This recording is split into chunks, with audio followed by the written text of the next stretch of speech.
আমরা প্রথম গেট দিয়ে যাওয়ার পরে গেটম্যানকে মারধর করে পালিয়ে যাবো, বুঝতে পারছিস? চল, তাকে এমন মারবো যে তুই আর গেটে থাকতে চাইবে না। চল, আমরা দুজন মিলে মারধর করি, এরপর আমরা পালিয়ে যাব। আমাদের খুঁজে কেউ না যেন পাই। আশা করি তুই বুঝতে পারছিস। চল পালাই। শালা পাহারাটা দিয়ে কোথায় গেছে? কি শান্তি, শালা গেটে নাই। আমাদের পালানোটা সহজ হবে। চল পালিয়ে যাই। আর আমাদের ধরতে তো আর পারবে না। আমরা বাংলাদেশে এই প্রান্তে থাকবো না। চল, আমরা অন্য দেশে চলে যাব এবং আমাদের খুঁজে না যেন পাই, বুঝতে পারছো? চলো জায়গা। যাচ্ছি গো যাচ্ছি, পেলে যাচ্ছি, চলো মোরা ওই দেশে, মোদের মোদের বাংলাতে রে, চলো মোদের বাংলাতে।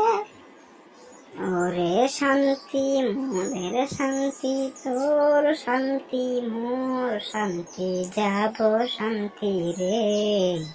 চল চল চল চল পালায়া চল, দূরে চল রে।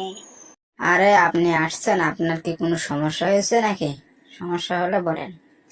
সেরকম সমস্যা না, দম নেওয়ার সময় বুকের মধ্যে টিক টিক করতেছে, কেন বুঝলাম না। তাই তো বলি, আমার এত দামি ব্র্যান্ডের ঘড়িটা কোথায় গেল? আপনার প্যাডের মধ্যে মনে হয় রাখা হয়েছে। ইস, আমার কত সুন্দর দামি ঘড়ি ছিল ওইটা।